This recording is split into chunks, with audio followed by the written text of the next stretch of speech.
எல்லாருக்கும் வணக்கங்க. இப்போ ஒரு நியூஸ் வந்திருக்கு. அது என்னங்கிறத பார்க்கலாம் வாங்க, வீடியோக்குள்ளே போகலாம். சிஎம் விஜய் மண்டே அன்னைக்கு என்ன சொல்லியிருக்காருன்னா, district collectors and police officers கிட்ட நீங்கள் இண்டிபெண்ட்டாக வந்து ஃபங்க்ஷன் பண்ணுங்கள், அதாவது வித்தின் தி அந்த ஃப்ரேம் ஒர்க் ஆஃப் லா அப்படிங்கிறத வந்து சொல்லியிருக்காரு.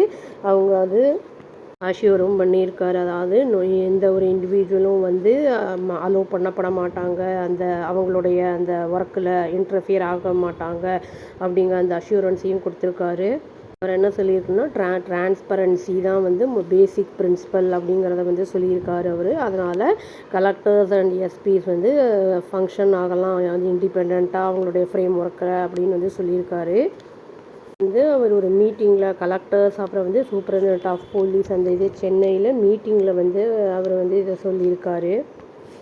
வந்து இம்மீடியட்டாக அதாவது பயாஸ் எதுவுமே இல்லாமல், தான் பாராபட்சம் எதுவும் இல்லாமல் இம்மீடியட்டாக ஆக்ஷன் எடுக்கப்படணும் யாராக இருந்தாலும் அப்படின்னு வந்து சொல்லியிருக்காரு. அவங்க எந்த ஸ்டேட்டஸில் இருந்தாலும் சரி அப்படிங்கிற மாதிரி அவர் சொல்லியிருக்காரு. சப்போஸ் அவங்க வந்து லாவை வந்து அவங்க வயலேட் பண்ணுறாங்க அப்படிங்கிற பட்சத்தில் இதை ஃபாலோ பண்ணணும் அப்படிங்கிறத வந்து அவர் இன்ஸ்ட்ரக்ட் பண்ணியிருக்காரு. ப்ராசஸில் அதே நேரத்தில் வந்து எந்த ஒரு இன்னசென்ட்டும் வந்து அஃபெக்ட் ஆகக்கூடாது அப்படிங்கிறதையும் அவர் சொல்லியிருக்காரு.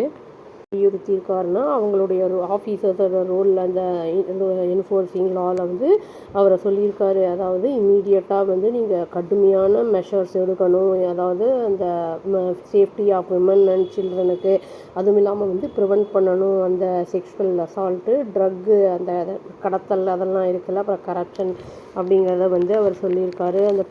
அந்த மக்களுக்கு வந்து எசென்ஷியல் சர்வீஸை வந்து நம்ம ப்ரொவைட் பண்ணணும் பீப்புளுக்கு அப்படிங்கிறதையும் வந்து சொல்லியிருக்காரு. அதாவது டிலே இப்போ நம்ம எஃப்ஐஆர் வந்து ஃபைல் பண்ணுறது, இந்த க்ரைம்ஸை வந்து அகெயின்ஸ்ட் விமன் அண்ட் சில்ட்ரன் இருக்குல்ல, அது வந்து கண்டிப்பாக டாலரேட் பண்ண முடியாது, அதை வந்து பொறுத்து கொள்ள முடியாது அப்படிங்கிறத வந்து சொல்லியிருக்காரு. ட்ராக் இந்த இன்வெஸ்டிகேஷன் அந்த போக்சோ அந்த இதில் வந்து கேசஸில் அப்படிங்கிறதையும் அவர் சொல்லியிருக்காரு. எஜுகேஷனல் இன்ஸ்டிடியூஷன்ஸு அவங்களையும் வந்து வார்ன் பண்ணியிருக்காரு. அதாவது என்னென்னா, அந்த போக்சோ கேசஸ்லாம் ஏதாவது இருக்குது அப்படின்னா வந்து அதை டிலே பண்ணக்கூடாது ரிப்போர்ட் பண்ணுறதுக்கு அத்தாரிட்டிஸ்க்கு அப்படிங்கிறதையும் வந்து அவர் வந்து சொல்லியிருக்காரு. அண்ட் சேஃப்டி கண்டிப்பாக வந்து என்ஷூர் பண்ணப்படணும் 100% அப்படின்னு சொல்லியிருக்காரு. வந்து எந்த ஒரு மாற்றமோ இல்லாட்டி காம்ப்ரமைஸோ இருக்கக்கூடாது அப்படிங்கிறதையும் அவர் அங்கே சொல்லியிருக்காரு. இதெல்லாம் வந்து அவாய்ட் பண்ணுறதுக்கு கலெக்டர்ஸ் அண்ட் எஸ்பிஸ் வந்து இப்போ ஷார்ப் அட்டென்ஷன் கொடுக்கணும் அப்படிங்கிற ஸ்பெஷலாக வந்து அது கொடுக்கணும். இதெல்லாம் வந்து தவிர்க்கிறதுக்கு, சப்போஸ் அந்த மாதிரி ஏதாவது நடந்தால் அதுக்கு ஆக்ஷன் எடுக்கிறதுக்கும் வந்து ரொம்ப அலர்ட்டாக அவங்க இருக்கணும் அப்படிங்கிறத வந்து அவர் சொல்லி இன்ஸ்ட்ரக்ட் பண்ணியிருக்காரு. வந்து டைரக்ட் பண்ணியிருக்காரு அஃபீஷியல்ஸ்ட்டை வந்து அதை ஐடென்டிஃபை பண்ணுங்கள் அன்சேஃப் லொக்கேஷன்ஸை, க்ரைம் ப்ரோன் ஏரியாஸு அப்படிங்கிறத வந்து அந்த ஆக்சிடெண்ட் அந்த இதெல்லாம் வந்து நடக்கிற இடங்கள்லாம் ஐடென்டிஃபை பண்ணுங்கள் அப்படிங்கிறதையும் சொல்லியிருக்காரு அவர். அந்த மாதிரி இடங்கள்லாம் வந்து அதாவது எக்ஸ்பேண்ட் பண்ணுங்கள் சிசிடிவி கவரேஜ், அந்த மாதிரி சில இடங்கள்லாம் வந்து அன்சேஃபாக இருக்குது அப்படிங்கும்போது அந்த சிசிடிவி கேமராலாம் இல்லைன்னா தப்பு பண்ணுறவங்கலாம் வந்து யார் குற்றவாளிகளை கண்டுபிடிக்க முடியாதுல்ல, அதனால் வந்து ஒரு சிசிடிவிலாம் வந்து அந்த ஃபுட்டேஜ் அந்த இதுக்கு வந்து கவரேஜை எக்ஸ்பேண்ட் பண்ணுங்கன்னு சொல்லியிருக்காரு. பர்டிகுலராக வந்து இந்த செகண்ட் டயர் சிட்டிஸு அப்புறம் அர்பன் ஃப்ரிஞ்சஸ் எல்லாம் சொல்லியிருக்காரு அவர். இன்னும் சொல்லியிருக்காரு, இன்ஸ்ட்ரக்ட் பண்ணியிருக்காரு சீனியர் போலீஸ் ஆஃபீஸர்ஸை வந்து என்ன பண்ணணும்னு சொல்லியிருக்காருன்னா, ரிவ்யூ பண்ணுங்கள், வெறும் க்ரைம் ஸ்டாட்டிஸ்டிக்ஸை வந்து மட்டும் பார்க்காம அது வந்து குவாலிட்டி ஆஃப் இன்வெஸ்டிகேஷன் எப்படி போயிருக்கு அப்படிங்கிறது, அப்புறம் வந்து காம்பன்சேஷன் விக்டிம்ஸ் இருக்காங்க, சப்போஸ் அந்த மாதிரி ஏதாவது நடந்திருக்குன்னா வந்து ஆக்ஷன் எடுக்கிறது மட்டும் இல்லாமல் விக்டிம் யாராவது இருக்காங்கன்னா அது காம்பன்சேஷன் கொடுக்கறது, அதெல்லாம் வந்து பார்க்குறது, அப்புறம் அந்த ஸ்டேட்டஸ் ஆஃப் பெண்டிங் கேசஸ்லாம் வந்து எவ்ரி மந்த் நீங்கள் பாருங்கள் அப்படிங்கிறத வந்து சொல்லியிருக்காரு. இந்த ட்ரக் இஷ்யூவில் வந்து சிஎம் விஜய் என்ன சொல்லியிருக்காருன்னா வந்து twin strategy of strict enforcement அப்படிங்கிறது வந்து டிமாண்ட் ரிடக்ஷன் அப்படிங்கிறதையும் வந்து அவர் சொல்லியிருக்காரு. அவர் என்ன சொல்லியிருக்காருன்னா, இண்டஸ்ட்ரியல் ஹப்ஸ் இருக்குல்ல, அதாவது சென்னை, கோயம்புத்தூர் ஸ்பெசிஃபை பண்ணியிருக்காரு, திருப்பூர் இந்த மாதிரி இடங்கள்லாம் வந்து ஆஃபீஸர்ஸ் கிட்ட சொல்லியிருக்காரு க்ளோஸாக மானிட்டர் பண்ணுங்கள், அங்கே வந்து நாக்ரோட்டிக்ஸ் அந்த வந்து கெஸ்ட் ஒர்க்கர்ஸ் கிட்டலாம் வந்து யூசேஜ் இருக்கா அப்படிங்கிறத அந்த இண்டஸ்ட்ரியல் ஹப்ஸில் அப்படிங்கிறத வந்து மானிட்டர் பண்ணுங்கள் அப்படிங்கிறத வந்து சொல்லியிருக்காரு. ஏன்னா இந்த நாக்ரோட்டிக் அந்த இது இருக்கிறனால தான் நிறைய வந்து செக்ஷுவல் அசால்ட்டு அந்த மாதிரிலாம் வந்து நடக்கிறது நிறைய இருக்குல்ல, அதை வந்து அவர் மானிட்டர் பண்ண சொல்லியிருக்காரு. border the districts including அந்த திருவள்ளூர், கன்னியாகுமரி, தென்காசி, தேனி, கோயம்புத்தூர், கிருஷ்ணகிரி, தருமபுரி அதெல்லாம் வந்து இன்டென்சிஃபை பண்ணுங்கள் சர்வேலன்ஸை, அதாவது அந்த ட்ரக் டிராஃபிக்கிங்கை வந்து கர்ப் தடை பண்ணுறதுக்கு அப்படிங்கிறத வந்து சொல்லியிருக்காரு. டிபார்ட்மெண்ட்டுக்கிட்டையும் அவர் என்ன சொல்லியிருக்காருன்னா வந்து கண்டக்ட் பண்ணுங்கள் டி அடிக்ஷன் கேம்ப்ஸ் எவ்ரி டிஸ்ட்ரிக்ட்லேயும் அப்படிங்கிறத வந்து சொல்லியிருக்காரு. லேபர் டிபார்ட்மெண்ட்டில் வந்து அவர் என்ன சொல்லியிருக்காருன்னா இம்ப்ளிமெண்ட் பண்ணுங்கள் mandatory registration of guest workers அப்படிங்கிறத வந்து சொல்லியிருக்காரு. அதை அவங்களுடைய சேஃப்டி அண்ட் ப்ரிவெண்ட் வந்து அந்த எக்ஸ்ப்ளாய்டேஷனை அதை அப்படிங்கிறத வந்து சொல்லியிருக்காரு.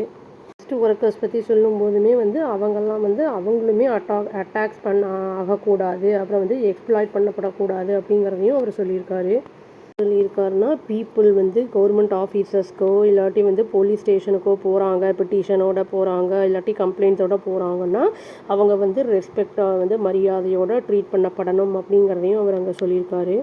அவர் வந்து என்ன சொல்லியிருக்காருன்னா கடுமையான ஆக்ஷன் எடுக்கப்படும் அகெயின் கேஸ்ட் டிஸ்கிரிமினேஷன் யாராவது பண்ணுறாங்க அப்படின்னா, அதாவது வந்து அந்த உயர் சாதி அந்த அந்த மாதிரிலாம் சொல்கிறாங்கல்ல அந்த மாதிரி, அப்புறம் வைலன்ஸ் அந்த ஸ்டேட்டில் இருக்கிறதையும் வந்து கண்டிப்பாக அவங்க ஆக்ஷன் எடுப்பாங்க அப்படிங்கிறத சொல்லியிருக்காரு. ஒரு இன்சிடெண்ட்டு நடந்திருக்கு, அது என்னங்கிறத பார்க்கலாங்க. ஓல்டு பாய் வந்து இறந்து கிடந்திருக்கான் இன்ஜுரிஸோட ஃபேஸில் நெக்கில். அது வந்து எங்கே நடந்திருக்குன்னா கரம்பங்குடி அப்படிங்கிற இடத்துல புதுக்கோட்டை டிஸ்ட்ரிக்டில் நடந்திருக்கு. இது வந்து போலீஸ் வந்து அதை 17 ஓல்டு பாய் அவனை வந்து டீட்டெயின் பண்ணியிருக்காங்க சண்டே அன்னைக்கு. அதுக்கு என்ன ரீசன், சார்ஜஸ் வந்து செக்ஷுவலி ஹராஸ் பண்ணியிருக்கான் அந்த குழந்தைய அப்படிங்கிற மாதிரி, குழந்தைய அந்த மாதிரி பண்ணதும் இல்லாமல் கொலையும் பண்ணியிருக்கான் அப்படிங்கிற மாதிரி வந்து சொல்லியிருக்காங்க. பையன் வந்து 4ஆம் கிளாஸ் படிக்கிறான், 4th ஸ்டாண்டர்டு. அவன் வந்து விளையாட போயிருக்கான் ஃப்ரெண்ட்ஸோட சாட்டர்டே அன்னைக்கு ஈவினிங், வீட்டுக்கு வரல. அப்போ சர்ச் பண்ணும்போது அவங்க அப்பா அவங்க நெய்பர்ஸ் எல்லாம் வந்து அவனை வந்து பாண்டுக்கிட்ட வந்து இறந்து கிடந்ததை பார்த்துருக்காங்க. அவங்க வீட்டிலேருந்து ரொம்ப தூரம்லாம் கிடையாது, ஒரு 100 மீட்டர்ஸ் தொலைவில் தான் அது வந்து நடந்திருக்கு. வந்து அந்த இன்ஜுரிஸ் எல்லாம் ஆயிருந்திருக்கு நெக் அண்ட் ஃபேஸில். அதுவும் இல்லாமல் வந்து அவன் ட்ரௌசர்ஸும் கூட இல்லாமல் அவன் அப்படியே கடந்திருக்கான் அப்படிங்கிற மாதிரியும் வந்து நியூஸ் வந்திருக்கு. ஆலங்குடி அந்த இதில் வந்து மனோகரன், டிஎஸ்பி மனோகரன் அவரோட தலைமையில் ஒரு டீம் வந்து இந்த இன்வெஸ்டிகேஷனை ஆரம்பிச்சிருக்காங்க அப்படிங்கிற நியூஸ் வந்திருக்கு. இன்னைக்கு என்ன பண்ணியிருக்காங்கன்னா போலீஸ் வந்து அந்த இன்வெஸ்டிகேஷனில் அந்த குழந்தையோட விளையாடிட்டு இருந்திருப்பாங்களா மற்ற குழந்தைங்க, அவங்கக்கிட்டலாம் வந்து பேசியிருக்காங்க. அப்போ வந்து என்ன சொல்லியிருக்காங்கன்னா அவங்க வந்து அந்த விக்டிம் வந்து 17 வயசு பையன், குட்டி பையனோட தனித்து விடப்பட்டிருக்கான் அதே சேம் ஏரியாவில் அப்படின்னு வந்து சொல்லப்படுது. அப்புறமேட்டு தான் வந்து அவங்க குழந்தைங்கள்லாம் அதெல்லாம் சொன்னதை வச்சு அந்த 17 வயசு பையனை வந்து பிடிச்சிருக்காங்க, கொஸ்டினும் பண்ணியிருக்காங்க. போலீஸ் என்ன சொல்லியிருக்காங்கன்னா அந்த டீன் வந்து கன்ஃபெஸ் பண்ணிட்டான், அந்த பையன் வந்து ட்ரை பண்ணியிருக்கான் செக்ஷுவலாக வந்து அசால்ட் பண்ணுறதுக்கு அந்த விக்டிமை அப்படின்னு சொல்லியிருக்காங்க. அவன் வந்து ட்ரை பண்ணும்போது அந்த குழந்தை ரெசிஸ்ட் பண்ணியிருக்கு, வந்து எஸ்கேப் ஆகவும் முயற்சி பண்ணியிருந்திருக்கு. அந்த டைமில் தான் வந்து அவன் என்ன பண்ணியிருக்கான்னா கழுத்தை நெரிச்சிருக்கான். அப்புறம் வந்து அந்த இதை வச்சு இதுக்கு ஒரு க்ளோத்தை வச்சு பண்ணியிருக்கான், அதை அப்படியே கொலையும் பண்ணிட்டான் அப்படிங்கிறதையும் சொல்லியிருக்காங்க போலீஸு. வந்து இதை ஆல்ட்ரு பண்ணியிருக்காங்க, இந்த கேஸை வந்து சஸ்பீஷியஸ் டெத் அப்படிங்கிறதுலேருந்து வந்து கொலை அப்படிங்கிறதுல மாற்றிருக்காங்க. அந்த 17 ஓல்டு பாய் வந்து அங்கே நிலைக்கு அனுப்பப்பட்டிருக்கான் மண்டே அன்னைக்கு மார்னிங் டாஞ்சூரில் அப்படிங்கிறது வந்து சொல்லப்படுது. இந்த மாதிரியெல்லாம் நடக்காமல் இருக்கணும்னா ஸ்ட்ரிக்ட் ஆக்ஷன்ஸ் வந்து எடுக்கப்படணும். இது வந்து சின்ன குழந்தைங்க, அதுவும் இதுவும் பையன் வேறு, அதில் வந்து இந்த மாதிரிலாம் பண்ணுறாங்க அப்படிங்கிறது ஒரு வேதனைக்குரிய ஒரு விஷயம். ஒன்றுமே தெரியாத ஒரு குழந்த, அது என்னங்கிறது தெரியறதுக்குள்ளேயே வந்து அது உலகத்துலேயே இல்லாமல் போயிடுச்சு. இறந்த அந்த குழந்தையுடைய ஆத்மா வந்து சாந்தி அடையணும். சிஎம் சொன்ன மாதிரி ஆக்ஷன்ஸ் எல்லாம் அவங்க எடுத்தாங்க அப்படின்னா நிறைய வந்து குற்றங்கள்லாம் குறையும் அப்படின்னு சொல்லி இந்த வீடியோவை நான் முடிச்சுக்கிறேங்க. அவ்வளோதான். Thank you. Please do like, share and subscribe our channel and click the all option and press the bell icon. Thank you.